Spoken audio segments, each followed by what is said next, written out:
Merci. Enfant. Bien.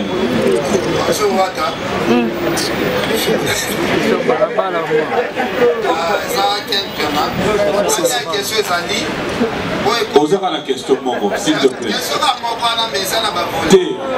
Moko.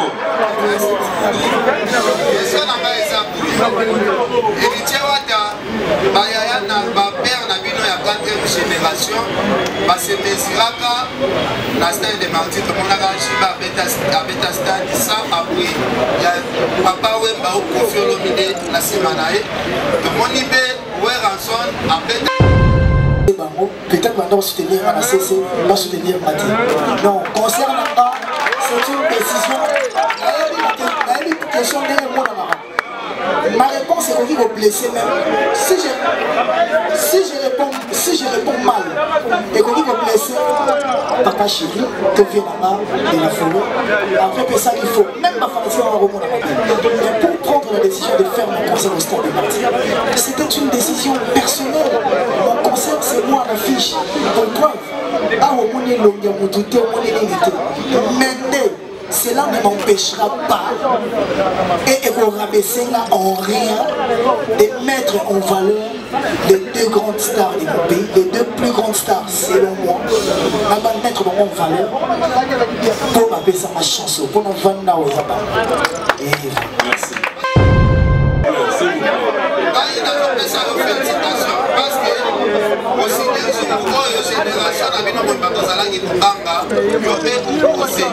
Ma stratégie ni héritier wa Tanabe aujourd'hui pour tomber dans la tiamutambo wana te ya comparaison pour yo kobanda à partir de 26. Merci frère. Quand il a quelqu'un a posé question là, il est vraiment très libre de poser sa question et il faut qu'on comprenne à rappeler que mon toutou a beaucoup de makambo ndenge mon abinoti. Quel frère, il y a tout au côté moro moi j'ai des comprends. Quel, je lui ai appelé un jour Moutalikasu pour lui dire que Nathalie Bino n'analyse Nabino et que mon lobby qui a signé arrêt de mort et carrière là-bas parce qu'il a osé que Tchanda a sorti l'album là-bas les 18. C'était pas moi, c'était le producteur David Manso. Mais la première victime, la Ebissa Moutalikasu, tous ans en décembre 2020, on se rappellera. Les autres ont les lots. Mélange mis de mon frère, de moi et toi, et Betato et Betate. On a signé rien de mort à carrière là-bas. Soit rien de mort, la carrière là-bas, il y a mort et même dans la stade. Il y a chant. À moins que ma Mikosa, parce que au moins il y a un Congo de Mikosa rappelle moi trop. Aux gens à level moro boé, et aux autres qui sont au comment à level moro. Peut-être là dans autres qui sont peut-être dans Mikosa. Mais sur le toit aujourd'hui on a un chanteur jeune. Tout le monde l'a vu dans le sur la côte sur la terre on a dit. On a un chanteur jeune dans Congo. À moins de lui pour vous appeler dans le micro. Dans un chanteur jeune dans Congo, dans Kogi Kobamba, Koyemba Naye. Gana Yemba na fait. Yalelo, vous allez avoir un téléphone. Naemba na Lacoste, Naemba na Embele, Naemba na Mabiala, Naemba na Bourreau, Naemba pena na Batou. Bâti instrument, bâti sécurité. Mais quand Ouera part, toute la sécurité part avec Ouera. Non musicien, non fanatique, tout est en insécurité. Vous avez dit qu'il faut en aller là, au Kaba, cascade. Moi qui te parle, un jour j'ai failli perdre la vie. Un concert où on s'est retrouvé dans le parc, où on a lacrymogène, chaos, dans la Moumbeli. J'avais au moins avec mon politique personnel. Elle est là, Nazarama. Tant l'événement est là, il faut qu'on y ait barrage. Sécurité, ceux qui artistes, leaders, par contre, ils vont profiter de la là-bas. Et même les patrons de la société, la sécurité se comporte en star. Or, dans mon ça, il faut la kengue la débattre. Dans mon ça, il faut la battre la minimum battre. Bon, on va jouer pour sécuriser battre. La sécurité, ils sont payés pour l'avant-événement, pendant l'événement et l'après-événement. Donc là, nakoki kokita podium mpona kende bapesinga bato bakobimisanga mais batiki bato mpe mpona bacanaliser basorti. Hier j'ai eu la chance de parler avec Papa Sylvano, notre général Kassongo.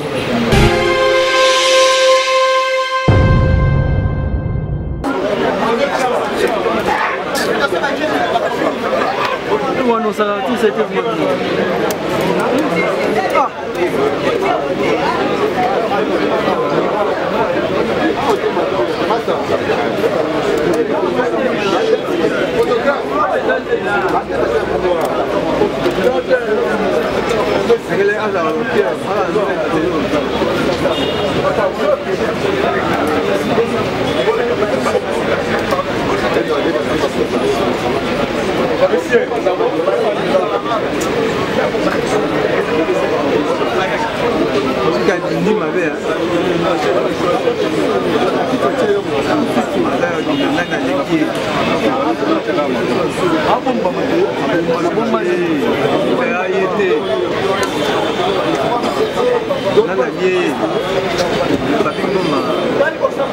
la considération.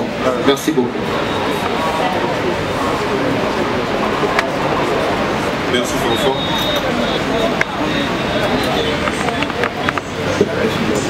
Chers consoeurs et confrères, je dirais bonjour.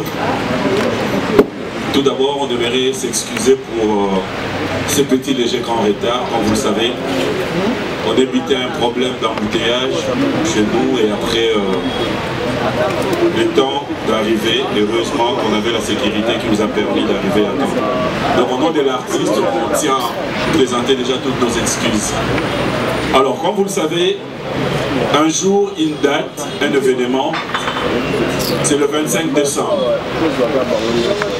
L'artiste a bien voulu, en face de la presse, question de partager tout ce qui est notre préoccupation.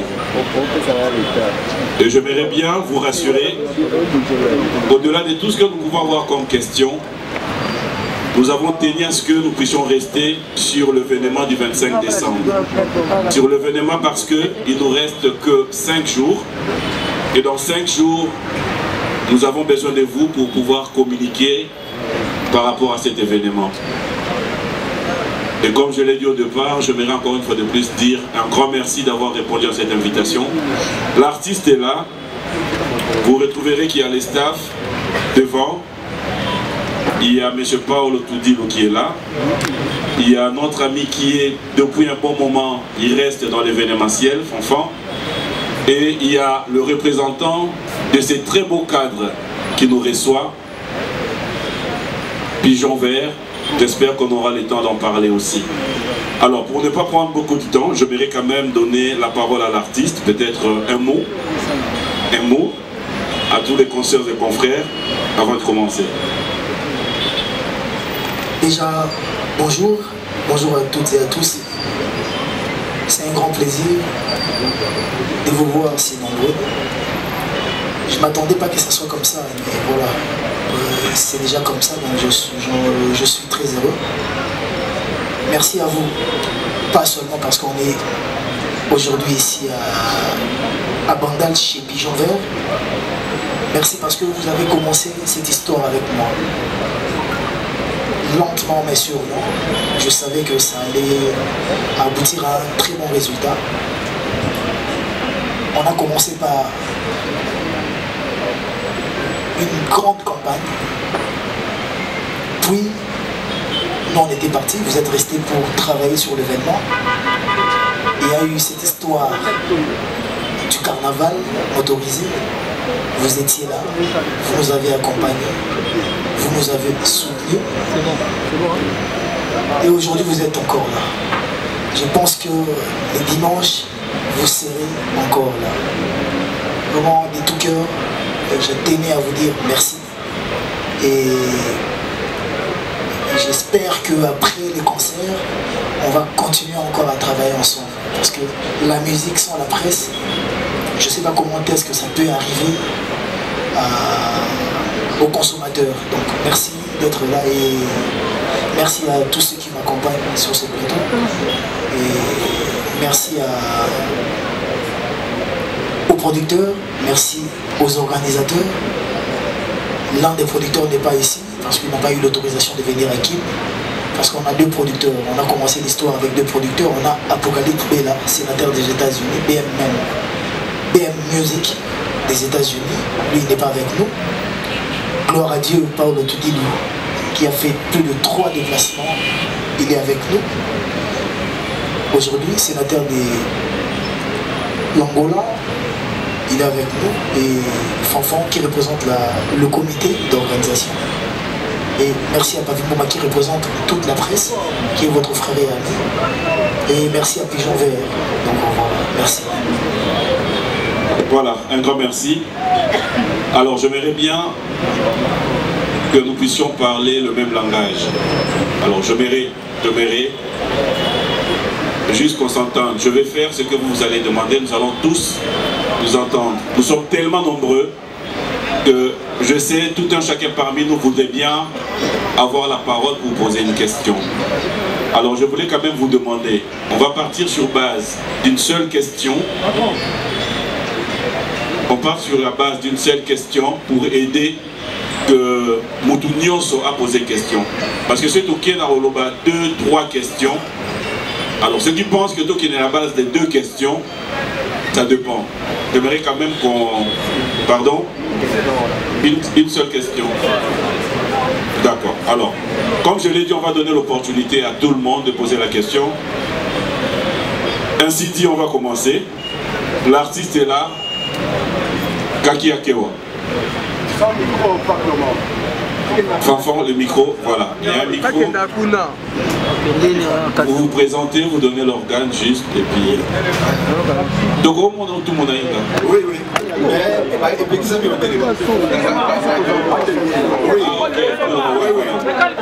Alors, tu m'as présenté déjà à nouveau. Je suis Kaki Akewa des radios Kaki. Je présente aussi mon média privé, Fetchway.cd. Alors, à Héritier Watanabe, félicitations pour avoir choisi la date du 25 décembre pour dépolir au Stade des Martyrs. Je me rappelle de ta première apparition à la télévision nationale. Tu avais chanté la chanson Est-ce que de Papa Wemba et tu étais avec JB Kiana. Et la question, est-ce que tu pourras chanter encore cette chanson au Stade des Martyrs pour émerveiller ton public, parce que ça faisait partie de ta carrière au début, et puis à la fin de la carrière de Papa Wemba, c'est la seule chanson que Papa Wemba avait exécutée, la toute dernière chanson avant sa mort. C'est comme si c'était un héritage de la voix de Papa Wemba à Héritier Watanabe. Et la petite question qui vient, pourquoi seulement avoir choisi Bandalungwa? Pourquoi ne pas choisir une question Kaki Akewa. Merci. Merci. On va...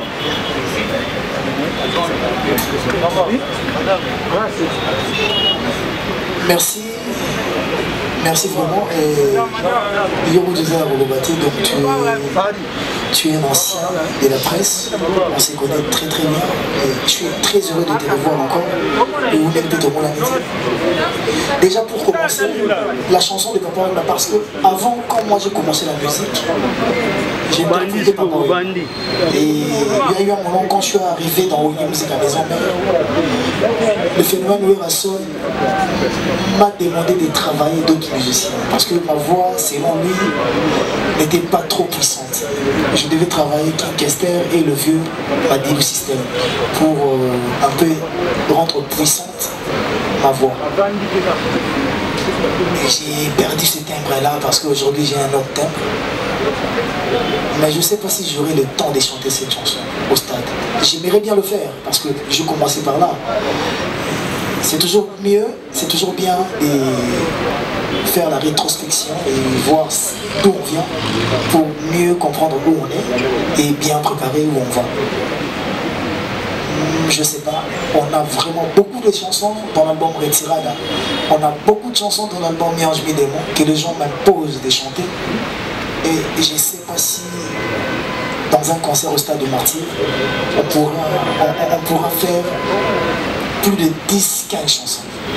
Imagine si je commence à compter déjà les chansons que les gens m'obligent à faire, comme les ivres d'amour, Gombe na Gombe, PM, Amour véritable, Désolé, toutes ces chansons-là, Tout en noir, DDD, et j'en passe. Vous verrez que c'est compliqué d'abord. Pour le choix des chansons, je ne suis pas le seul à faire le choix. Et le comité d'organisation fait le choix parce qu'ils sont avec le public, ils sont avec les fans, ils sont proches des gens. Ils entendent aussi les réclamations des autres, des gens, des fans. Les musiciens aussi, l'orchestre, parce qu'on doit tenir compte aussi des musiciens qui nous accompagnent. Je n'irai pas être la seule star de l'événement parce que je ne chante pas seul. J'aimerais te dire pour clore, moi j'ai pas un groupe d'accompagnement. Moi j'ai un orchestre comme Wenge BCBG, Viva la musique, comme Maison Mère, comme BCBG. Donc moi quand je chante, il faut aussi que les autres qui m'accompagnent puissent chanter aussi.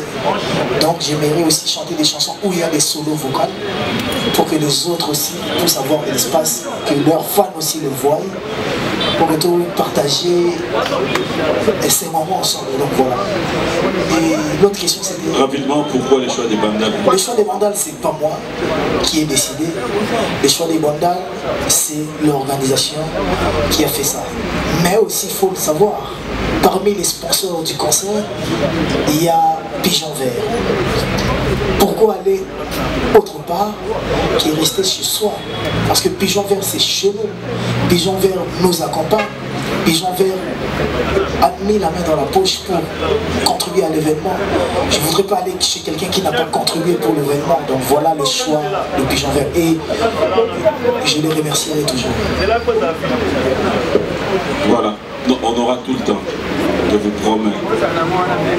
Le micro, s'il vous plaît. Maman.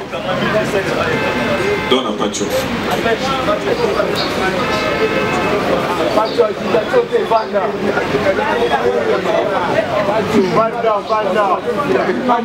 Pacho, donne l'occasion, caméraman, s'il te plaît. Voilà, merci. Alors, Riti Watanabe, la Boka Motonatembe, bonsoir. Bonsoir. Alors, ici devant nous, la presse a aussi de partout baillé, mais j'ai constaté une chose, d'être respecté la mort. Toko Philippe Chalamwana, Toko Philippe Berkis, 1 minute de silence témoignage.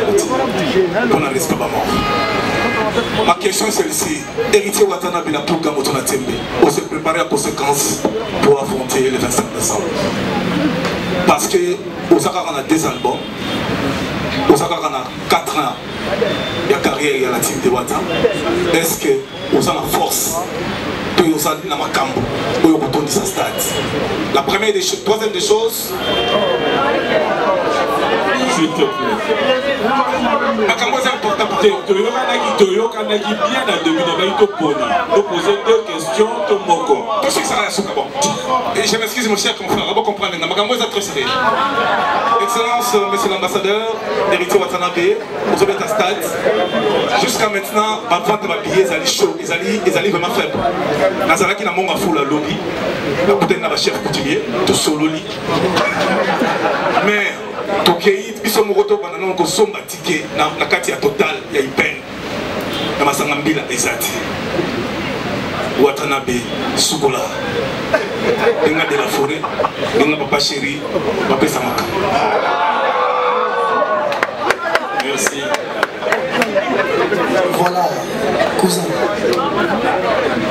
Déjà, tout, oui, mais il y a un titre au Vandia, événement, il y a une conférence de presse. Et puis il y a un titre au Vandia, même dans Carnaval. Carnaval, il y a un événement. Événement, il y a un concert à Stade de Martin. Donc, il y a une tête, il y a tout au Vandia. Ou dévancer peut-être une minute de silence on aussi mon pour la maman tu vas mon athée pour la papa Verkis pour la mort na biso pour le faire na est etc. Et vous allez un concert ah oui ça juste une conférence de presse auto solo là donc question de répondre après tout l'écran mais ma cambola tout ça là on a événement bateau on a négligé bangona et bazar bateau va payer ça sens dans ma carrière na biso parce que to yoka bango pour doyer bazar bateau nene makasi et na bateau tout n'attendait on a les 2 artistes wana bango tout n'a pas la calibre ya morodi bango tout bazar plus grand que que moi. Donc on a négligé mon côté. Voilà, c'était pas vraiment Yondé ou même dans le terrain on a qui négligé. Et surtout qui va vivant et soudé baza qui donc respect au monde, voilà. Et je suis désolé, je pensais pas que c'était important tout ça là, mais bien qu'il était important tout ça dans un stade où il y a plus de 80 000 personnes, ça allait vraiment les honorer. Donc voilà, merci. Pour parler des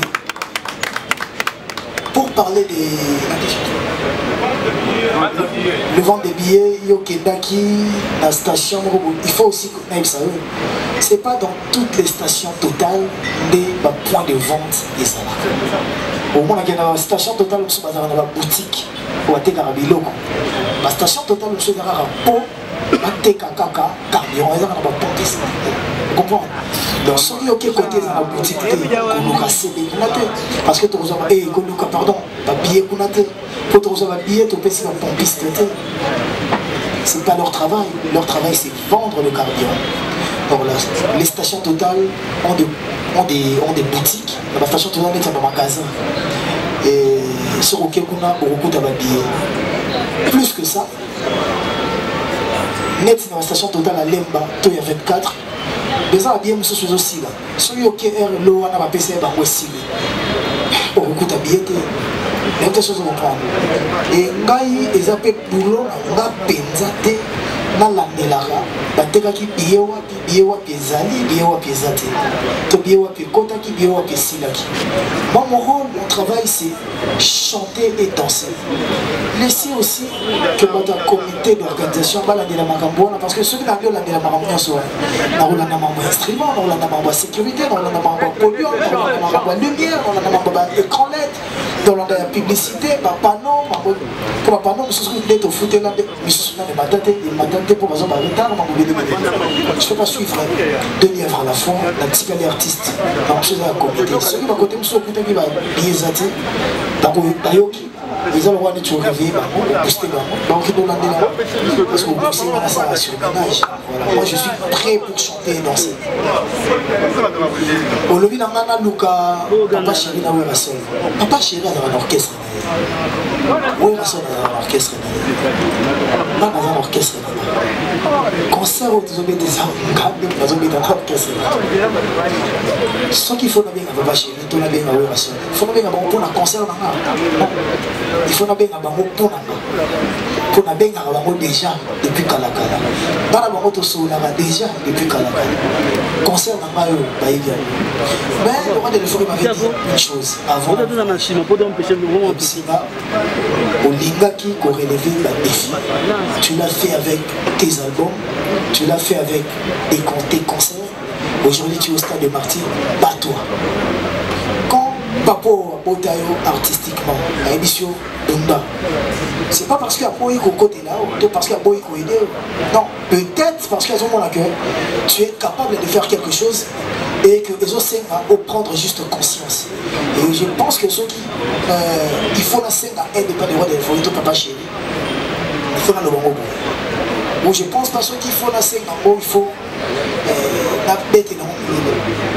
Toujours bosser pour tout ça, la concert bien, concert et Rosala, très très bien. Voilà, ce que je dis que terrain à Obeba, le ban bateau baby c'est terrain on a baby c'est terrain. Quand on s'est retrouvé bazo yemba bazo bien dans la stade, ils sont au travail pour tout le. Ça va? Merci beaucoup. On va équilibrer, on va prendre une dame, Tony, Gisèle Fouilly. Enfant, une question s'il vous plaît, vraiment. D'accord, c'est Gisèle Fouilly, Benavitra, pour la RTVS en préparation. Héritier, je suis fière de toi et contente de te retrouver aujourd'hui dans la circonstance suivante. J'ai une question de curiosité. Dans Instagram, Nayo, il y a quelques jours, tu as mis une vidéo, l'attaquée et la paire où tu disais que dans moto si ça m'a sur la stade. Quelques jours après, on dit affiche, je pense que c'était hier, affiche moi comme Mouto Sali. Et bah dit ce qu'on dit dans la page, je peux dire c'est que tu as accepté le concept. aujourd'hui stade de martyr à biso au tiango babune au déplacer à moi yo liboso au simbe ozo déplacer stade de martyr alors que biso tout bapanzi sangoto et dit que après toi il y a un autre artiste qui en la personne de Frère Gola qui va aussi jouer l'année prochaine. Siko yo lobby aussi les samasolo à stade. Par là tu veux dire quoi Nalingi vraiment la comprendre et puis c'est quoi le défi et héritier à Watanabe face à ces concerts du 25 décembre? Merci. Ouais, merci. Au moins, quand on a bandé un concert à stade, il y avait d'autres concerts qui étaient programmés. Officiellement, moi, je n'avais pas commencé la publicité. Parce que dans la réalité, on trouve ça aussi la campagne concert, puis le concert, on a peine au même moment, pendant qu'on gagne peut-être quelques mois après. Je voulais vraiment laisser le temps que concerne les cas. On a fait un effort de côté Kasus à 2-3 semaines pour que tout le monde accompagne. Et bien, il y a un affiche au Mataka après le 1er décembre. Bandroit de Mataka après le 1er décembre. Mais pendant que nous sommes dans les fanatiques faisaient des affiches dégueu là-bas. On a compris dans tout ça, les shootings photos. Ça veut dire que les fanatiques sont libres de faire des choses ou peut-être de polémiquer, de parler, de créer des rancunes. Ils sont libres, ils ne sont pas dirigés, ils ne sont pas gérés. Mais moi maintenant, je ne suis pas fanatique d'héritier. Moi je suis artiste.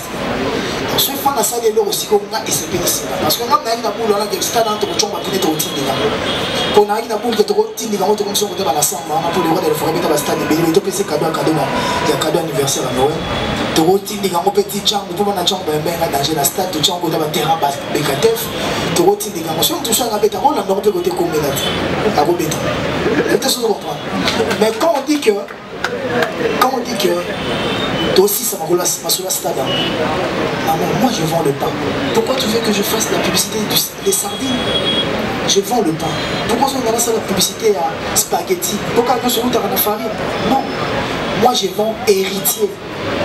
Chacun doit se vendre. Et maintenant je reste aussi conscient que le stade des martyrs n'a pas été construit pour moi seul. Et là, le stade des martyrs, il y a ma Congolais. Qui peut jouer, va jouer. Qui veut jouer, peut jouer. Après moi, il y aura des artistes qui le feront. Parce que nul ne pouvait croire que le 25 mois je serai au stade. Peut-être même en février, peut-être parce que tous les Congolais, tous les esprits en continuité. Même honorable à mandature, à continuer sur la mandat. On ne peut pas mandele, mais à ministre. Côté à mon avis, il y ministre à continuer à il sera tout le monde en fera son conseil. Je lui souhaite bonne chance, comme je l'ai fait avec tous les autres.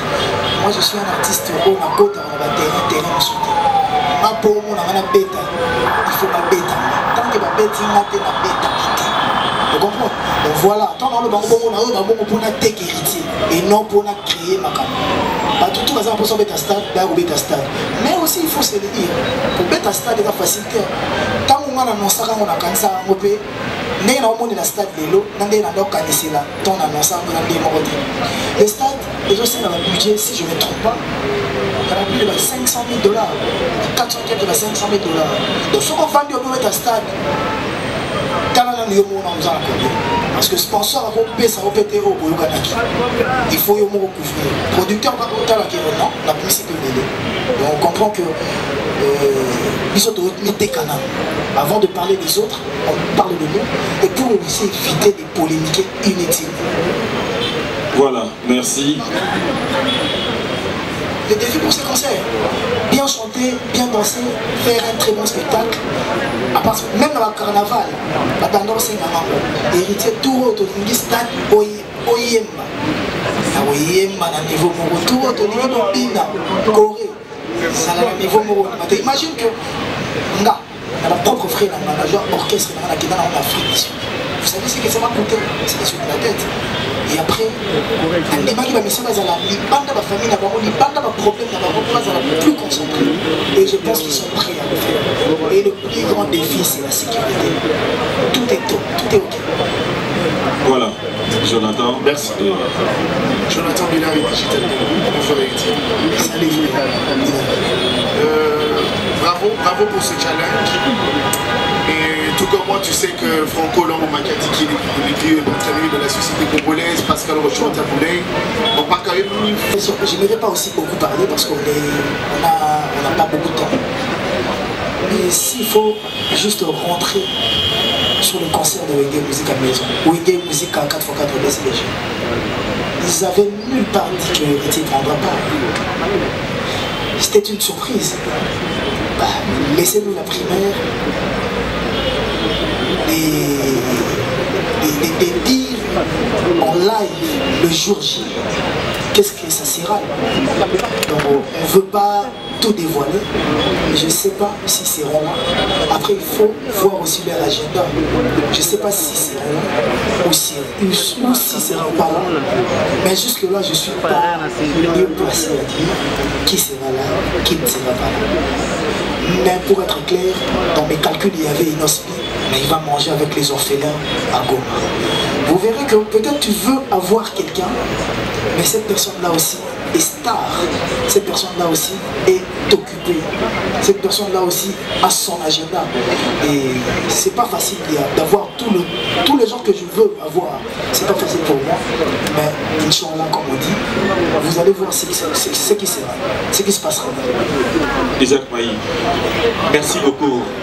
La Bolga, très heureux qu'on partage ces moments ensemble pour tous quand même ici au Zanabo. Sinon, j'aimerais poser une question aux producteurs, aux organisateurs. Parce que c'est vrai que les stades des martyrs, ce n'est pas une mince affaire comme tu venais de le dire tout à l'heure. Quelle est la capacité des instruments que nous aurons ces jours-là dans les stades des martyrs? Parce que ceux qui héritent à pour ça y est pas. Il faut que ça se son bien, il faut que ça se musique qui a bien. Oh, bah tu vas aussi péler un mot. Est-ce que Coloana, pourquoi c'est sur les capacités de ligne en instrument où on met les bisous dans le stade où il faut convaincre le bateau, capacité à lumière ni le met les bisous dans le stade où il faut convaincre le bateau.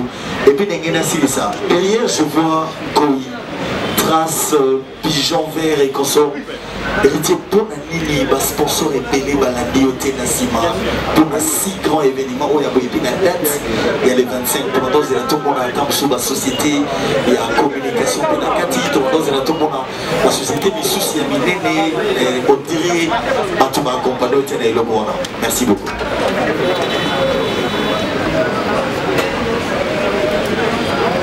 Merci beaucoup. J'aimerais bien parler à Lingala parce que moi je suis angolais. Alors, notre langue nationale c'est le portugais. Et les portugais, je ne pourrais même pas parler ça ici parce que Moutakoyo Kama Rosalati. C'est pas Lingala. Et oui, c'est la mieux dans le Lingala. Et il a dit que Mini va retourner à la question, mais pourquoi producteur Arobiazali angolais à Lingala? Province ya Oyo na Botama na Angola, et sa province Oyezali et Kangamina, République démocratique du Congo. Et un des mots à l'Est, d'un côté Congo, il y a Swahili, d'un côté Pémoussous, il y a Swahili. Il y a une meilleure compréhension. On préfère que Lingala. Mais Lingala, on va vous dire que vous comprenez. Isaac Maï, vous posez une question à la capacité d'un instrument routier dans le stade de Martyr. Et d'abord, le projet à stade de Martyr, on a artiste héritier Watanabe, demandé qu'il y a un Luanda. Devant les gars dans la chambre parce que Batebele va organiser un héritier Watanabe qui est au stade de Martyr. Non. Mais ça qui est au début de l'année, là on a bien ça qui est en Angola pour mettre un double Atlantique. La tournée au petit score double Atlantique. L'Europe qu'on a, et ça qui est Olympia.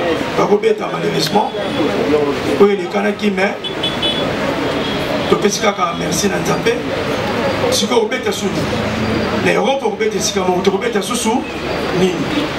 Artiste a dit que il a été à stade de Martyr. C'est le début de l'année. Rabbi Soko est à stade de Martyr. On a accompagné, on a produit un événement. Mais il n'y a pas de stade de Martyr. Musicien, il pose à côté de stade de Martyr, c'est évité. C'est étrange, mais c'est la vérité. Première fois, on a stade de Martyr, il y a 2 semaines passées. Quand on a eu la visite, on a eu awa. Quand on a continué à stade de Martyr, sans vous mentir, on a monnaie en mouquet.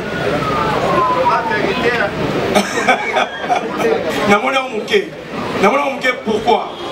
Peut-être que le monde a côté 80 000 personnes, tout comme ça.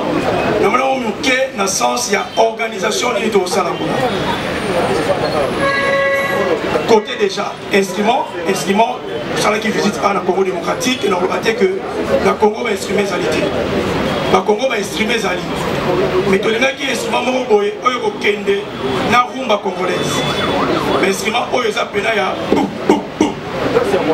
alors, tu préférais qui qu'on soit brésilien? Mais c'est la vérité. Et là, on va angolais, polémique, côté instrument, tu vas brésilien, instrument et outil banda, et à Angola. La minute Oyo, ils ont Nzela et Koya pour Kota à la Kinshasa. Ils ont publié un hôtel, tout l'accès camion, ils ont Kota à la frontière, tout comme ça. Capacité d'instrument, nous avons plus ou moins 500 000 kW d'instruments autour de la Katia, Stade des Martyrs. Musique. Ingénieur de son en haut, Oya Kosala. Son héritier Watanabe, c'est un Brésilien. C'est pas la première fois que la son héritier Watanabe est venu à Mituna. Pourquoi je suis ingénieur de son art dans le Congo démocratique, le rose de Alibanda. C'est là qu'il choisit un producteur, c'est là qu'il choisit un artiste. Parce que déjà, la bête est moi mingi en Angola. Dans un cas, ingénieur Oyo, à la sonne en Angola, on a préféré qu'il y ait un mémoire à la Congo démocratique. Pour l'échange culturel. Côté lumière, la cohésion culturelle dans la organisation de la mission. Je suis ingénieur, il y a lumière, il y a Congo démocratique. Mais c'est là qui peut choisir la magie, c'est là qui choisit artiste. Parce que dans un qui taille un tamboula, la maison où il y a lumière, il y a Kinshasa. La maison où il y a lumière, il y a son, il y a Kinshasa. Dans la maison où il y a podium. Côté lumière, tu vas travailler dans Manon. Manon, comment l'entreprise des amis Sonolight. Alors, côté podium, podium est Angola. Il y avait qui donnait d'abord la Kinshasa, la podium est la Kinshasa. Tu préfères travailler dans Kenji Sono. Donc, on a la référence aussi côté organisation et ça va référence Mogo Oyo. Bino Boyebi, on a qu'à marcher dans Bisson. Podium est assuré par Kenji Sono. Lumière est assuré par Manon. Et instrument est assuré par un Brésilien. La Kanisi est pour la décité. Instrument peut-être que c'est pour la première fois. Bon, j'avais organisé l'activité Awa, mais la Oyonga Moni est pour la première fois depuis que Stade des Martyrs et Zala Stade des Martyrs, Boyoka, instrument Yandengwana. Merci, merci. Isaac, Yon Matumboli. Juste pour nous rassurer, un ingé-son principal à brésilien, mais il y a un ingé-son aussi congolais, Alex Mayombo qui va l'assister. Donc pour nous rassurer, congolais, associé à projet de la. Ah ouais, parce que ingénieur Kim a eu terranien, a eu complications dans le coup de la autour de la question, on va vite fait. Ah, sur les sponsors. Après, quand vous parlez des grands sponsors, je ne sais pas si la Bras Congo, Azamouké, je ne sais pas si Total, Azamouké, je ne sais pas si Trace, Azamouké, je ne sais pas ceux qui sont obstinés, obstinés SRL, groupe Chilamouina, habité par sponsor aux Oloba, où est mon nez tous à la banque. Dommage tous en abamate, d'abord à Mikewana, jusque-là, tous en abamate, dans tous en qui instrumenté, dans tous en qui lumière, dans tous en la nyongwa moutouté, où il y a ce 5 qui compte budget, bah sponsor wana, bah tché, de la sponsor à Binene, bah concert Royaï, après, bah il y a le concert wana, bah sponsorisé, où il y a Mike Nabisu, bah ça les grands boulots. Parce que la Bras Congo, les lots n'a évité ceux qui vont plus que la Bras Congo. La Bras Congo a Nkoy, la Bras Congo a la Skol, la Bras Congo a Tembo, la Bras Congo a Castel, la Bras Congo a le Coffee, la Bras Congo. Donc j'ai dit merci à Nkoy qui est pour moi, dans l'événement dans la salle, le plus grand des sponsors. Et merci. Et après, peut-être y habiter. Alors, moi, la soso a vimé dans Zongo, c'est que peut-être moi j'ai eu la chance d'avoir des amis riches. Donc, parce que photo est bon. Qui m'a dit ma bébé dans la société, comme il est ami na intel. On a signé le protocole d'accord, mais il y a triqué. Concerné il y a trop de choses qu'on ne peut pas dire. Parce que si tu veux que je décide même les noms, je peux les citer après pour créer ma polémique, mais je ne suis pas venu ici pour ça. Il représente aussi rien tant que mon organisation est très bien faite. Donc, merci aux sponsors qui m'ont accompagné et merci aux partenaires qui sont là. Merci à l'organisation et aux producteurs. Moi, il me suffit. Un tien vaut mieux que deux, tu l'auras. Merci. Le micro, Charlène. Excusez-moi, pardon. Je promets que tout le monde va poser sa question. Oui, merci. Bonjour. Oui, motivation est yeux pour venir à la conférence de presse. Ils ont même motivation pour nous. Imagine que ma billet dans la station aussi là. Donc ça veut dire que motivation. Ceux qui ont l'année bien. Hier j'étais à une répétition qui tambour. Les gens qui achètent des billets jusque là. Pour Charlie Robin Azatena, Christian Champagne, invité sur Charlie Aïe. Il fallait que Charlie Aïe ait une facture et une bonne sur un billet. Jusque là, la majorité des gens qui ont acheté des billets, ils ont 100 billets, 20 billets, 50 billets, 1000 billets. Eric Mandala a acheté 5000 billets sans VIP. Ceux qui ont le temps à la tête, et il y a Massa Naraba, ils ont acheté des 1000 billets. Il y a le président William du Conseil national de la jeunesse qui a acheté 1000 billets parce que la société, ils achètent pour leurs travailleurs, pour leurs familles, sans compter maintenant dans la station. Pour comprendre que les gens sont motivés. Concernant les gars qui, s'il y a eu des problèmes, nous sommes photos de ça. Je crois bien que Moutouma quand est en bas de Canada connaît ok aussi un concert à Goli que dans ma campagne on a bon moyen dans ma campagne bon ça là mais mingi des erreurs et ça la relation j'ai vécu ça dans mes ombres pour être dans un concert à Siwambata bâti instrument bâti sécurité mais quand Ouera part toute la sécurité part avec Ouera non musicien non fanatique tout est en insécurité vous avez dit que il faut en aller au Kaba, cascade. Moi qui te parle, un jour j'ai failli perdre la vie. Un concert, on s'est retrouvé dans le banc, la lacrymogène, chaos, dans mon mail. Ils arrivent au moins avec mon production personnelle.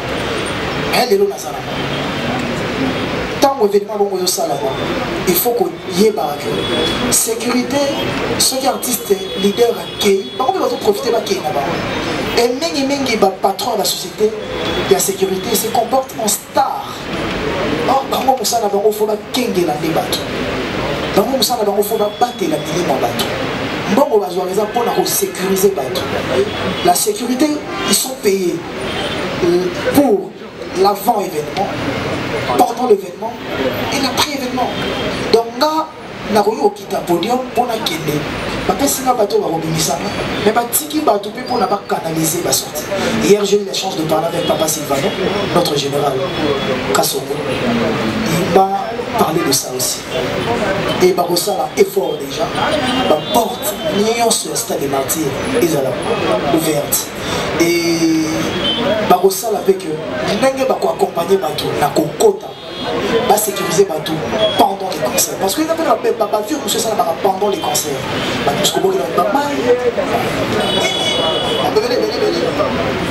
Et après les concerts, ils vont accompagner les gens. Et bateau peut pas concert. C'est une fête. Concert bateau peut besoin de Noël, bateau fêter en famille. Oui, et les orphelins et les chèques, ils vont fêter avec quelle famille? Leur famille. C'est nous, c'est toi, moi, eux. C'est nous, on va fêter avec eux. Par exemple, en 2500, on va aussi bien stade, on a fait un peu de porte des gens, donc, les jours à Noël, ils ont la fête. Ma parent, hier, de conscientiser Karabato, que va se comporter bien. Parce que ceux qui ont mené à Koufi, mais tu as la tête, c'est pour que vous qui n'a pas. Et après, la Bible nous dit, attention au batelé, ceux qui prêtent le grand côté, notre Dieu, la batelité, notre bateau, le protecteur, le gardien par excellence, notre Dieu sera avec nous. Je vous dirais une confidence. Le carnaval de Salagi, le carnaval de Salagi. Zonga n'a pas l'état la carnaval, au moins un nombre de bateaux, pour vous comprendre.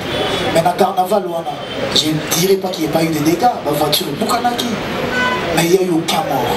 Pourquoi il n'y a aucun mort?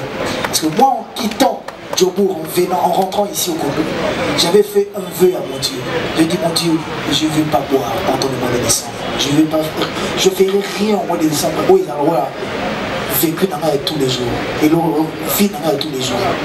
Pour se sacrifier pendant eux. Je veux que l'événement n'a pas tout ça là. J'étais devant et j'étais sur 24. La voiture est toute année dans la moto. Un ami est venu me dire qu'il y a eu 4 morts. Dans pas de Snapsogao. Ceux qui ont bateau, on a un accident, dans le tout, ils sont vivants. Dans le tout, ils sont en bonne santé. Tout ça, ils ont une répétition. Donc parce que ce que ça veut dans Zambie, il y a des tout. Merci. Ok, Fanfan, tu vas vraiment m'aider. Si tu as la question Moko Moko, on va prendre le temps. On va prendre... Assurance César, signature à Souké Salami Lelo parce que Banarosema réponse à Londres parce qu'il fallait passer à la statistique pour que tout signe à Souké. Donc, dès que le Banabo, ceux qui n'ont foutu qui assurance T, Lelo, après il va annuler le cancer. Donc, si il va annuler la montée, au monde il va avoir un podium. Ça veut dire que le cancer est assuré. Donc là, on a la catina micro, on a le merci. Enfant. Bien. Bonjour Wata. Ça question Zali. Posez la question Moko, s'il te plaît. Question à Moko à la maison à Babou. T. Moko. Question à Maïsa Bouli. Héritier Wata. Bayaya na père na bino ya 4e génération. Parce que Mesiraka, la stade de Martin, tout le monde a Shiba Beta Stade, ça après, il y a Papa Wemba au Kofiolomide, la Simanae. Le Monibe, Weranson, à Beta Stade de Martin, sans appui, il n'y a pas peur. Mais les autres, mon héritier, au lobby, au routine de Castade. Mais au routine de Castade, il y a un on se compte beaucoup plus dans Wera, JB, Adolphe Dominguez, tandis que s'il vous plaît, nous allons répondre à l'eau pour continuer. Nous allons compter dans notre idée. Parce que nous avons une question au côté des questions piège. Pour ceux qui sont dans la conférence, nous allons compter la JBT, la Wera, Bango est blessé, Bango. Peut-être maintenant soutenir la CC, pas soutenir Maté. Non, concernant c'est une décision. Question de qu'on va blesser même. Si je réponds mal, et qu'on va blesser, papa chéri, te viens là-bas, de la folie. Après, ça, il faut même ma famille va remonter à mais pour prendre la décision de faire mon concert au Stade des Martyrs, c'était une décision personnelle. Mon concert, c'est moi à l'affiche. Pour preuve, cela ne m'empêchera pas et vous rabaisser en rien de mettre en valeur les deux grandes stars de mon pays, les deux plus grandes stars selon moi, mettre en valeur pour m'appeler ça ma chanson, pour m'en vendre aux abats. Et merci. Continuez dans la série, génération, après les 25, comparaison pour ya pour fallait autre bêta, fallait ça mais ça il y a génération il y a petit déjà,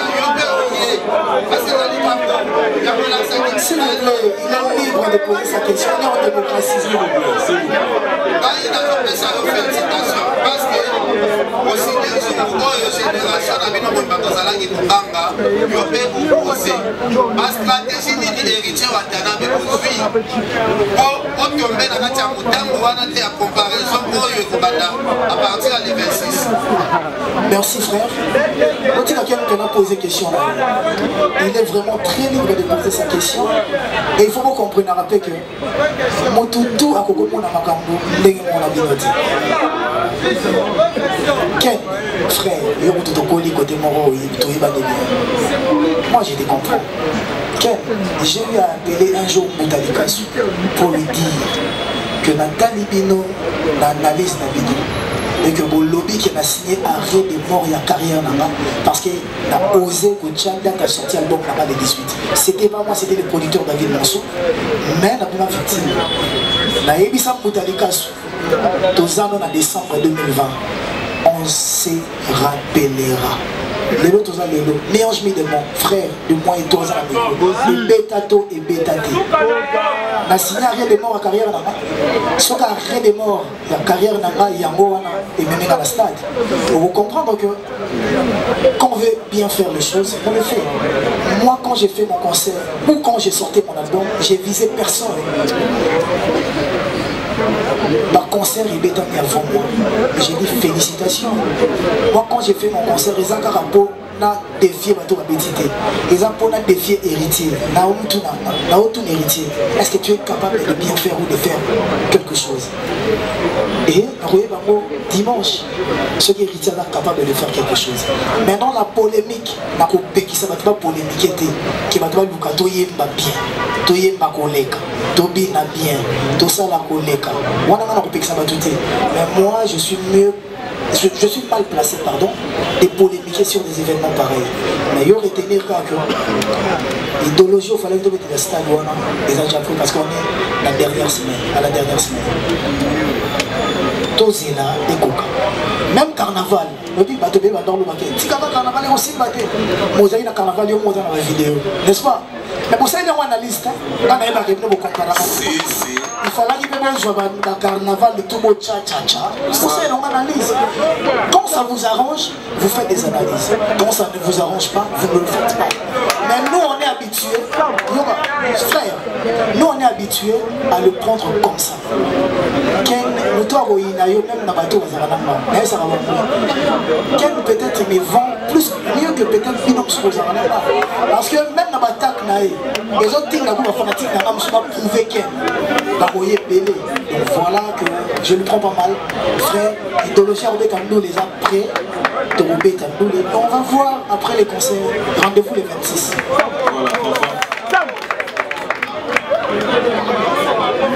Fanfan, c'est très important, Fanfan. Fanfan, awa, toyeli wata yote. Alors, bonjour président.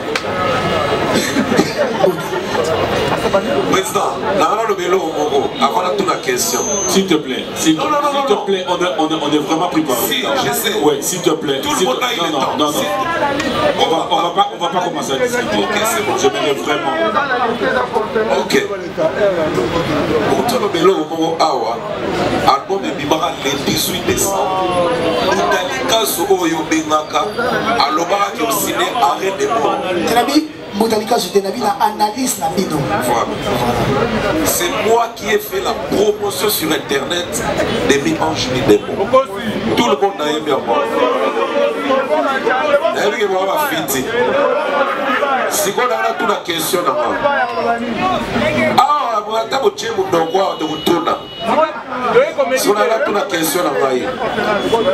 le président, Stade des Martyrs n'a déjà ses salis pleins. Parce que promotion est à malade, stratégie est à malade.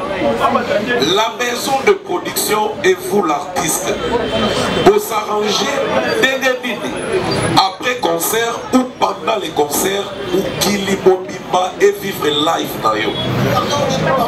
Na bandeli, maison de production, na yo moko staff, na yo artiste.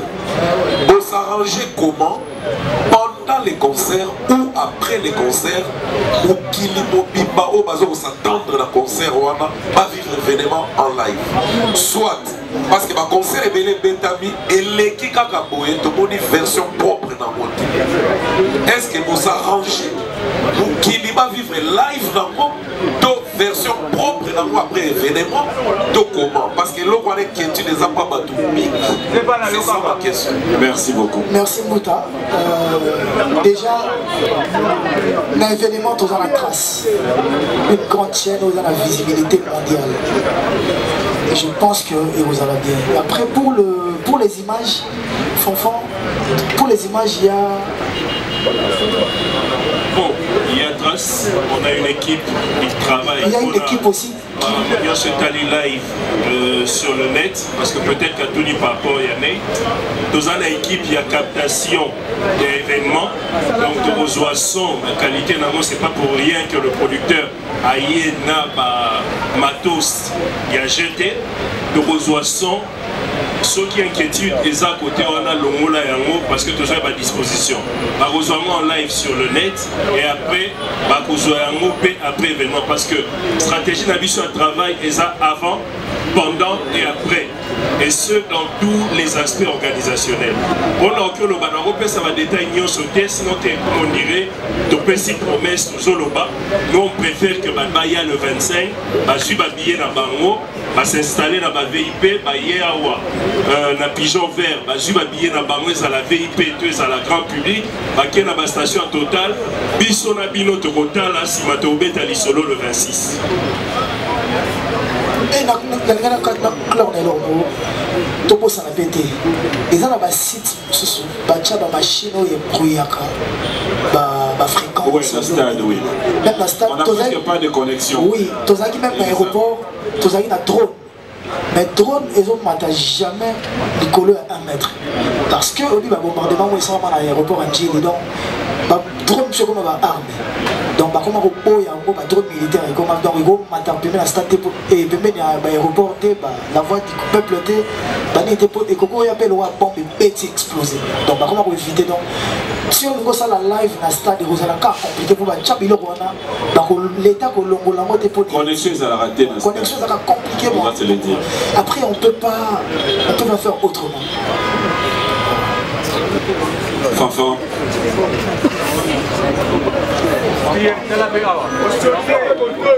Fanfan. Toyokana qui te bandi pour 3.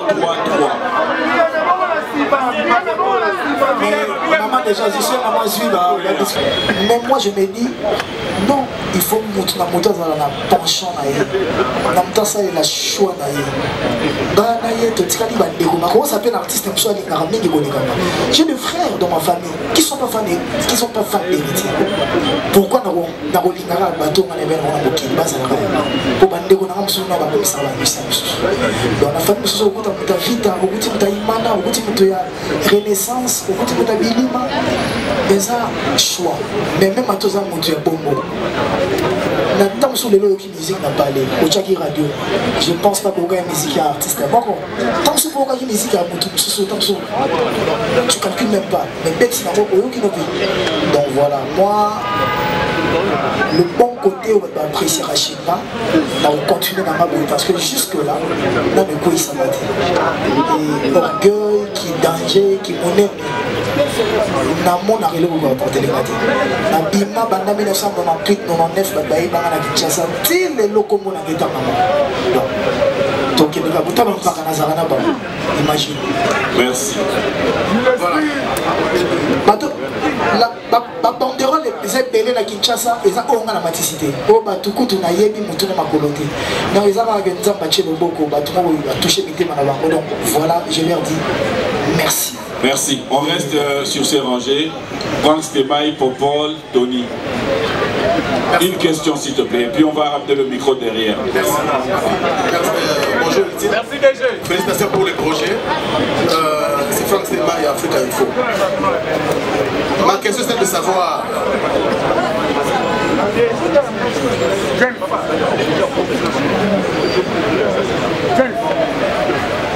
S'il te plaît, vas-y. Ok, Héritier Ouattara, bonjour et félicitations pour le projet. Merci. Alors, on a vraiment une question simple.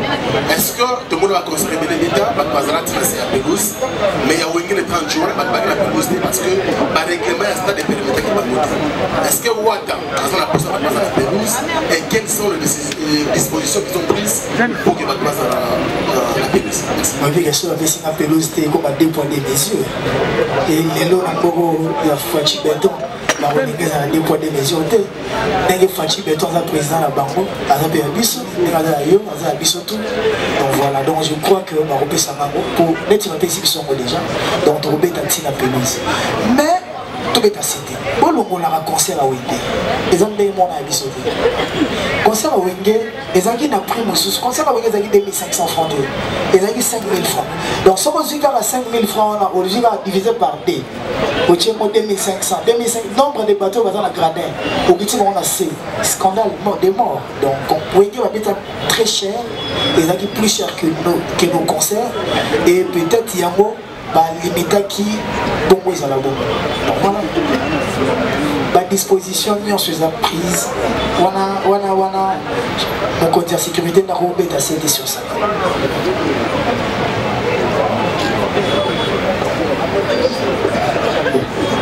Ok, bonjour à tout le monde. Je m'appelle M. Sacha Massoua. Je suis le directeur général de la société Sevimas Protection.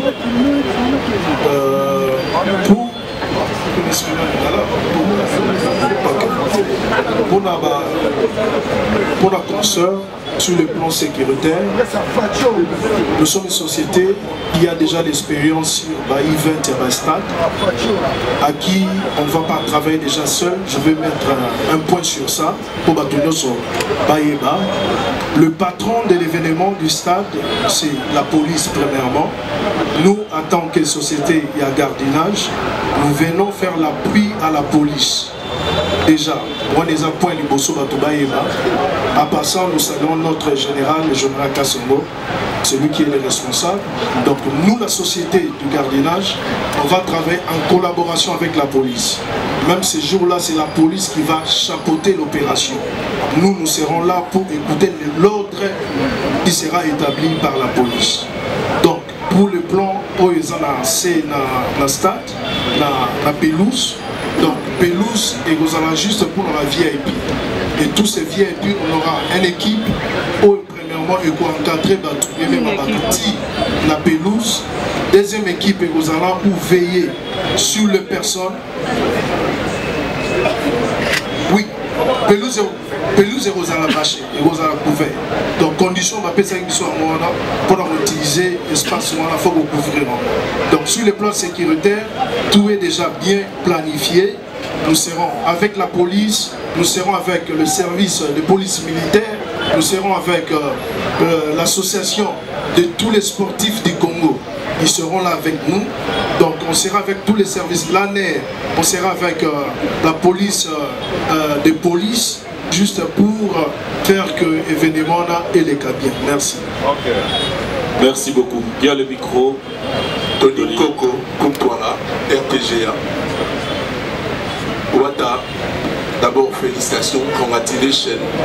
Merci. Puisque tu as osé de livrer un concert, tu veux bien livrer un concert le 25 décembre où il y a 80 000 places assises. Ça, il faut te féliciter. Et d'ailleurs, ajouter que beaucoup de petites gens qui font beaucoup de petites choses à beaucoup de petits endroits peuvent changer la face du monde. Merci de croire aussi également à la concurrence loyale, puisque cette concurrence créera une émulation et le succès l'envol d'héritier Ouata. Pose la question. Là, je te félicite. Mais mon problème, c'est quoi, mon frère? La plupart des concerts est à la stade de Martyr. Concert est bien. Bino, vous préparez qui répertoire dans Bino. Vous allez être encore perturbé par le public qui a envie d'écouter. Parce que tu as beaucoup d'œuvres. Hein. Il faut te féliciter avec des chansons depuis Maison Mère jusqu'à aujourd'hui. Tu seras perturbé par le public de Bandim. Au moins, c'est le répertoire où il prépare pour la bise. Même dans le magasin, on a reçu au côté de la boutique, on a les clients et rois. Tu se référeras toujours à Elorouana parce que il faut payer ça dans le bateau, payer l'euro dans le bateau. Donc on va le mettre dans le foutu bien là-bas. Donc on va y aller. Mais tu peux imposer quelque chose. Dans la maison mère, tu as dit que la Bible, la population, les fans de la orchestre, tu as un orchestre. Dans les chanteurs sera sali testé. Ata ba commission de gagner dans le public. Ce qui a été bien dans la CP, dans la moitié, dans Zouakaye. Mais peut-être dans la maison mère, ils ont qui idéologie à fou la talaté. Il vient dans la paix, un fanatique, paix à l'aise, pour un fanatique va se sentir important. Ils ont la politique. Le fanatique a mon gars, ils sont tous décidés qui dans celui qui a payé pour condamner les rois de la vérité pour. Ils sont tout pour ça qui est à soi, peut-être chanteur ou plutôt instrumentiste. Mais la idéologie. Tu viens d'Afrique pour te préparer à Corée et tout ça, pour venir. Tu as raté, tu tout en ordre. Les autres fanatiques, la musique, imposer la musique. Parce que s'ils imposent la musique, quand on va critiquer, donc il faut qu'ils soient bêtes à peine un répertoire, donc sans bâton mort, donc one way, tant. Et ça va que vous préparez qui m'a mot. Beaucoup mieux temps sous concert, vous n'avez pas de ici, vous préparez qui. À partir de là, tu vas souscrire à la caprice, il y a un bateau qui va voilà. Bien, merci. Voilà. Intelligente Wana, éthique à la caca, slogan et héritier, tir le 26. Merci. Merci, mon pasteur. Pour que la salle soit bien, et c'est maintenant mon matos. N'est-ce pas? Dans un chanteur. Pendant le baba, quand on a dit que on a fait la micro, on a levé la voix normale. Peut-être que dans un souci quand on a dit. Il y a un moment où c'était un instrument. Parce que ceux qui n'ont pas un chant, à moins que na miko ça, parce que au moins il y a un Congo to miko ça rappelle moins trop. Aux on a level moro boye et aux kanisa neti au comment na level moro. Peut-être là nazo kanisa bon, peut-être dans miko ça. Mais ceux qui ont toujours bien na chanteur jeune. Tout on l'a vu na biso pour na côté ça on a terrain on a dit. Na chanteur jeune na Congo. À moins que vous pour vous appeler dans le micro. Dans un chanteur jeune, na Congo, na Koki Kobamba, Koyemba, na Yemba, na Yemba, na Fé. Yalelo, vous allez avoir un téléphone. Na Yemba na Coste, na Yemba na Ebele, na Yemba na Mabiala, na Yemba na Buru, na Yemba pena na Bato. Na Yemba beaucoup parce que ma Yemba, ils ont pena Moussala. Na Botama pena chanteur, même ma mère chante. Si le bateau va rejoindre occasion à la stade des Martyrs. Dans le monde, on a que la Kenda qui a fini sur le bateau, la Kenda qui vient pour travailler, la Yemba sérieusement et convaincre. convenablement. Et après, il y a aussi l'émotion qui change tout. On dit qu'on compte à la stade où on compte peut-être un sous biaka. Échanger le tempo, échanger moutou et moutou. Quand on est dans le stade où on a plein à mort où s'attendait dans le côté. Échanger peut-être ma voix. Ce qui a une émotion, soit il bondissait le soit il dévissait le. Mais je ferai en sorte que là c'est surpassé jour où on a mis en juillet parce qu'il y a mon âme des mise en valeur. Au passou là, tant au temps là, dans la live, on avait moi à Maya travailler. On voyait ma sérieuse. Pour Tina Carnaval n'a pas dit aussi qu'on mérite yemba. Et vous allez point de bosser la différence. Que stade de martyr au yemba. Merci. Monsieur, bien les choses, attends, on la mission. Et comme oui, mais ce qu'on doit savoir, bref, et des bisous, dans la bande de Robazé, j'aimerais que Daniel soit posé question. Charlie Prince, tu as le micro. Merci. Tu as le micro, il y a une maintenant tu as tiré la binon. Promis.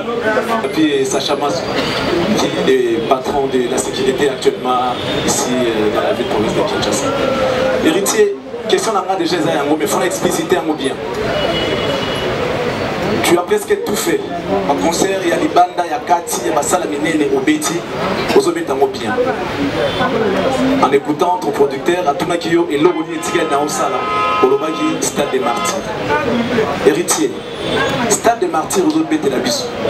Ils ont des défis par rapport à la musique ou bien au Ligo c'est la biso test de popularité. Parce que il y a des gens qui se sont contentés qu'à la popularité et puis c'est bon. Parce qu'en termes de musique, j'espère que les gens seront d'accord avec moi que tu le fais déjà bien. Par concert, les gens ne se lassent pas. Ceux qui ont au CPLATI, Abimi P, Aza satisfait. Alors, vous test de popularité ou bien de filles à relever musique. À l'époque de Maison Mère, on a obimi ça héritier. Obimi héritier. Et ça n'y peut un plus par rapport à l'événement. Aujourd'hui, on a constaté que vous êtes un peu égoïste. Dans des événements pareils, vous devez aussi vendre vos jeunes ou encore vos artistes comme on vous a vendu vous. Alors, Bino, vous êtes trop solo, trop mono. Et comment ça l'a bien été. Si on répond à la question, tout ça là, l'événement à football. Pour ça, conférence de presse, présenter Bisso, équipe de base Oyo et Gobanda concert. Merci beaucoup.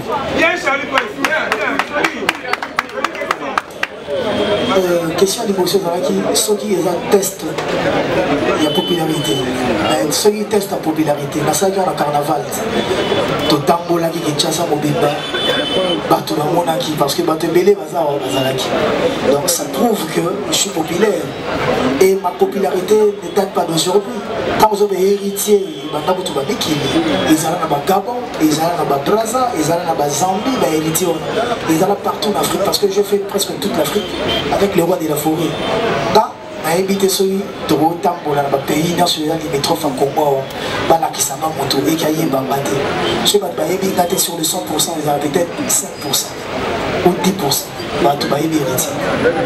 Peut-être qu'on est héritier, mais qu'on est héritier. Donc moi je ne cherche pas la popularité. Moi je cherche la renommée. Moi je cherche laisser des traces. Je cherche à avoir un grand nom. Je cherche à être cité parmi ceux-là qui sont capables de bien faire. Et je pense qu'ils ont intention à chercher à bien faire. Et il y a un monde dans ça. Et pour dire, pour nous avoir un esprit large, la routine de l'espace à Badena, dans le bac on attention à débit vite fait. Nous les namba, bateau baroya, baroyoka meshka. Baroka Jérispire, Baroka Seda, Baroka Niembe, Baroka Jack Love, Baroka Liz Pedro, Baroka Bena, ba chanteur, on a bossé ba Jires, ba Smoke. Parce que moi, donc, sur mon podium, j'ai des très beaux garçons, élégants, propres, et des très bons chanteurs. C'est quand on sent qu'il y a un espace. Nandole nangai oboya Bercy ya kwa ndenge nini po. Nandole nanga Bercy na bika okanga kotoyo ambulance akandi kotoyo chando avandisi. Donc ndole nanga tango na oya. Tu te robeta. Na lodaki yango na début et aux la groupe d'accompagnement te. Que ba tu vas na sima na rido. Te ngai zanga ke ngana zoyemba na bayaya. Ngane siko na yemba danger koleka bango.